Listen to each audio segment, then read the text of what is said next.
Allahumma barik lana fi Rajaba wa Sya'bana wa barikna Ramadana.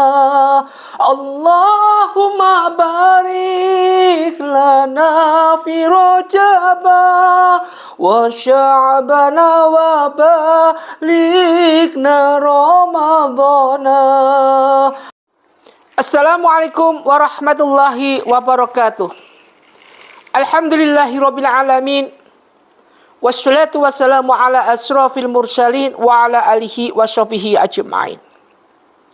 A'udzubillahi minasyaitonir rajim. Bismillahirrahmanirrahim. Asyhadu an la ilaha illallah wa asyhadu anna Muhammadar Rasulullah. Asyhadu an la ilaha illallah wa asyhadu anna Muhammadar Rasulullah. Allahumma sholli wa sallim ala sayyidina Muhammad wa ala ali sayyidina Muhammad kama shallaita ala sayyidina Ibrahim wa ala ali sayyidina Ibrahim fil alamina innaka Hamidum Majid. Bismillahirrahmanirrahim. Qul ya ayyuhal kafirun la a'budu ma ta'budun wal antum 'abiduna ma a'budu wala ana 'abidun ma abattum wal antum 'abiduna ma a'budu lakum dinukum waliyadin. Shadaqallahu 'azim. Sadaqallahu ala Rasulillah sallallahu alaihi wasallam. Pertama, mari kita panjatkan rasa puji syukur kita pada Allah Subhanahu wa taala. Salawat dan salam mari kita haturkan pada junjungan kita Nabi Muhammadin sallallahu alaihi wasallam. Mudah-mudahan kita diberikan kekuatan iman pada diri kita. Ma'asyiral muslimin, muslimat, jamaah pencerahan bimbingan amalan yang Ustaz Tadimi Ustaz muliakan.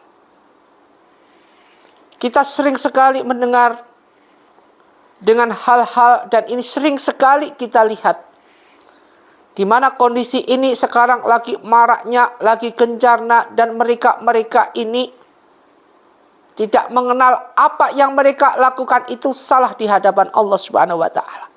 Tetapi ini merupakan suatu kebiasaan hal yang lumrah di sisi manusia. Apakah ini? Yaitu ada yang di sini dicirikan mereka adalah pengikut Dajjal. Di mana Dajjal nanti dia muncul di bumi ini untuk merusak iman mereka yang masih punya iman. Dihancurkan semua iman supaya apa? Supaya mengikuti Dajjal. Namun mereka yang imannya masih kuat, dalam pondasi yang kuat, insya Allah akan terselamatkan. Kondisi mereka yang sudah kebiasaan dari sekarang, mereka akan ngikut. Sedangkan mereka yang imannya nggak kuat ini adalah kebanyakan kaum Hawa. Dibandingkan kaum Adam, jauh. Pada saat nanti, di mana wanita kondisinya lebih banyak daripada lakinya. Sekarang aja sudah bisa bayangkan berapa perbandingannya antara laki sama perempuan. Sudah bisa kita survei berapa kali perbandingan. Dan ini Al-Quran benar-benar membuktikan kejadian hal seperti ini dengan nyata dan real. Bahwa nanti apa yang dibicarakan, apa yang ada di dalam Al-Quran, ini akan muncul dengan kebenarannya. Sekarang buktinya, tanda-tandanya sudah banyak. Kemunculan Dajjal ini memicu mereka yang nggak punya iman ngikut dengan mudah. Nah, sekarang ada di sini 5 wanita pengikut Dajjal. Ini ciri-ciri 5 wanita ini, ciri-ciri pengikut Dajjal. Bagaimana ciri-ciri dan kondisinya wanita-wanita pengikut Dajjal? Dan ini sering sudah muncul sekarang ini. Yang pertama adalah wanita yang suka pamer harta. Jadi kondisi apapun, wanita ini suka sekali memamerkan hartanya. Sedangkan mereka wanita punya harta, sementara wanita dan wanita pasti diikuti dengan apa dinamakan penyakit hati. Iri, dengki, dan sebagainya. Ini sekarang sudah banyak di mana-mana. Kalau wanita tidak pamer harta, tidak canggih, tidak ngikutin era globalisasi sekarang ini, era reformasi sekarang ini. Ada wanita yang tidak memamerkan hartanya, tapi ini ada hitungan jari. Tidak semua wanita seperti itu, tapi hanya mereka-mereka yang punya iman, yang nilai keimanannya sudah tidak diragukan lagi. Ada banyak wanita di mana ketika nanti di bulan Ramadan, nanti lagi di bulan Ramadan, ketika mereka bersedekah dipamerin ini. Diviralkan. Bersedekah diviralkan. Ini akan memicu apa? Memicu diri kita bahwa amal kita diterima oleh Allah atau tidak. Ini permasalahannya. Dengan kita memamerkan, dan ini sudah dikehendaki oleh diri kita sendiri, memamerkan secara benar-benar sengaja, sehingga merusak daripada amaliyah kita yang tadinya sedekah kita diterima oleh Allah, nggak jadi diterima. Nanti banyak sekali di mana mereka di bulan Ramadan pada muncul ini. Muncul, memang niatnya baik, tujuannya bagus, tapi nilainya masih perlu, nilai pahalanya masih perlu dipertimbangkan lagi. Menurut kita ikhlas, tulus, tapi bagi mereka yang kadang-kadang nilai pemikirannya enggak sama dengan kita, ini akan berbeda. Menimbulkan suatu upset beda lagi, obsesi beda lagi. Sehingga option-option yang seperti akan menimbulkan apa? Klimaks. Wanita yang suka memamerkan harta. Padahal apapun bentuknya, ketika kita bersedekah, sudah dijelaskan.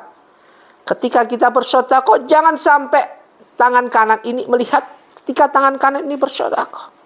Artinya ketika kita bersedekah, bersedekahlah cara diam-diam, ini yang paling bagus, yang paling dijauhkan dari segala godaan iblis. Sehingga pahala amaliyah kita di dalam sedekah ini akan mendatangkan benar-benar diterima oleh Allah Subhanahu wa taala. Mendatangkan rahmat. Mari kita budayakan ketika kita sedekah jangan sampai orang lain melihat.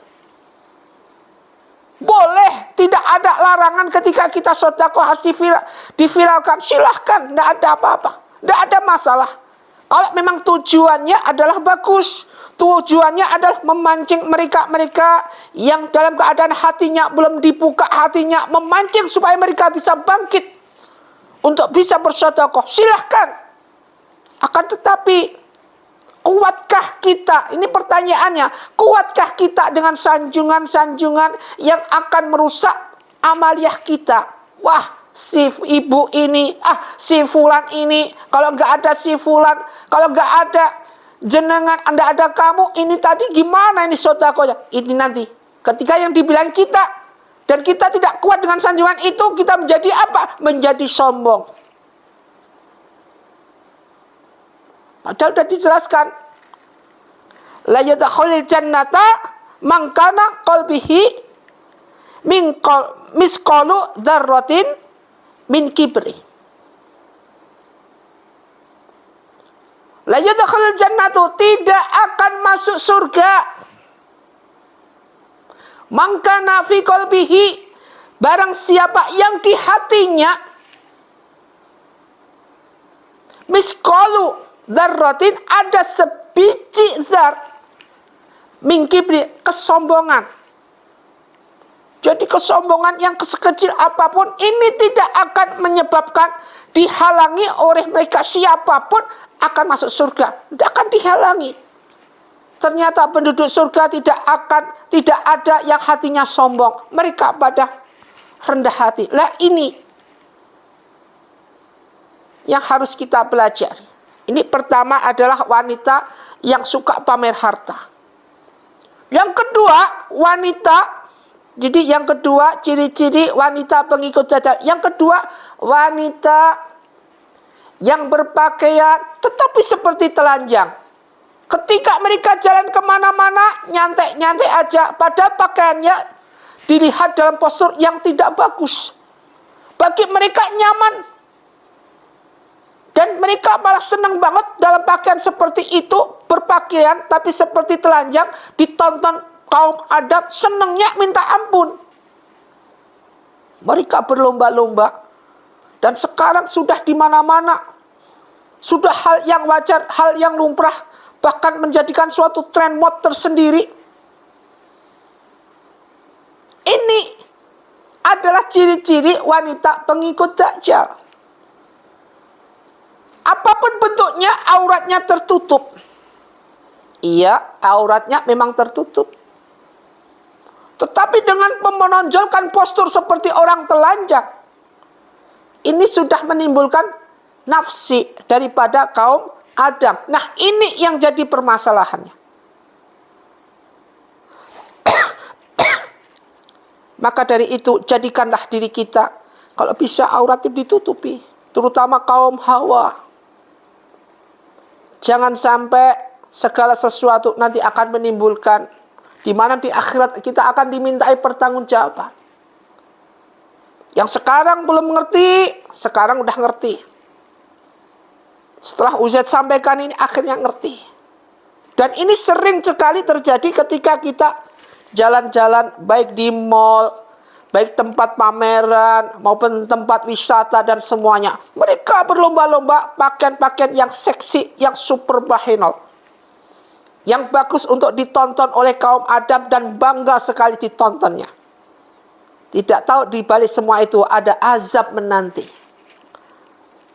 Pertama adalah tadi sudah wanita suka pamer harta. Kedua adalah wanita yang berpakaian seperti telanjang. Yang ketiga, wanita yang tidak taat pada suami.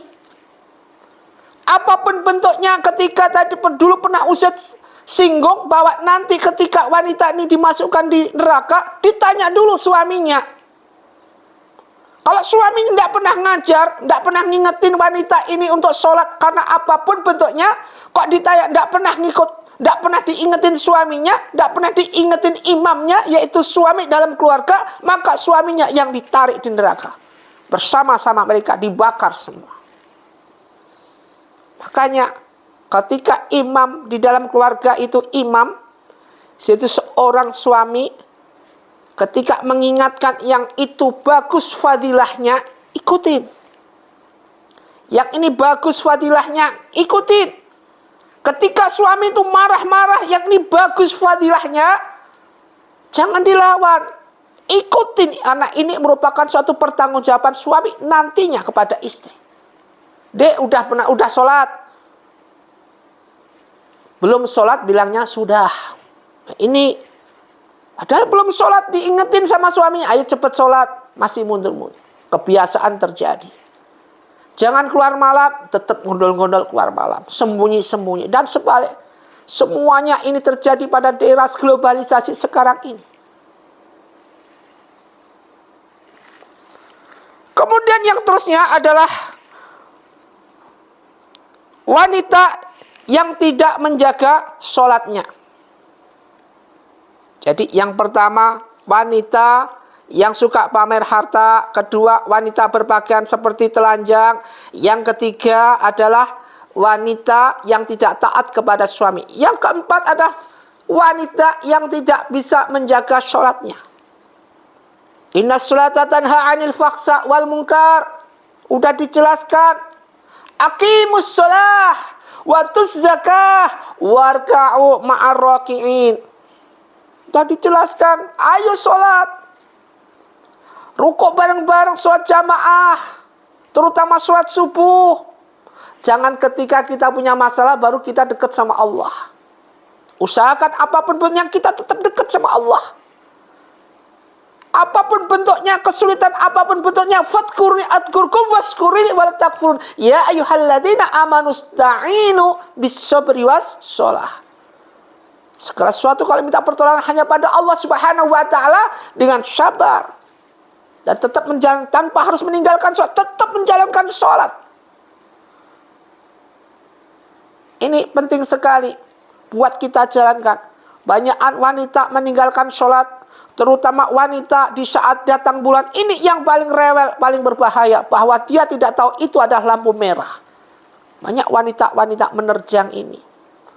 Tanpa adanya hukum ini, dia tidak pakai hukum. Ketika datang bulan, wanita ini tidak pakai hukum. Terjang aja semua yang haram terjang. Asal main sisir, asal satu helai, dua helai, berhelai-helai rambut jatuh berserakan tanpa ada suatu hal hukum-hukum di dalam memandikan ketika datang bulan. Ini penting. Tidak antum sadari ketika kita datang bulan atau ketika kita dalam hadas besar belum mandi kok rambut kita jatuh satu helai. Nanti di akhirat satu helai rambut ini kembali ke kepala kita sebagaikan kilatan petir. Bisa dibayangin. Kalau kita kesambar petir gimana? Kosong kita, hancur kita. Ada kilatan petir aja kita udah sembunyi. Kalau satu helai aja seperti ini, kalau berhelai-helai rambut, bisa kita bayangin. Masya Allah. Kemudian yang kelima, ada mereka yang meremehkan fitnah Dajjal. Meremehkan dari mana? Bagaimana ini sifatnya? Meremehkan. Kalau nanti Dajjal datang begini-begini, diremehkan. Ma'asyiral muslimin muslimat rahimatullah dimuliakan Allah. Mudah-mudahan antum semua kalau sekarang belum ngerti, sekarang kan udah ngerti. Tolong ini dipelajari.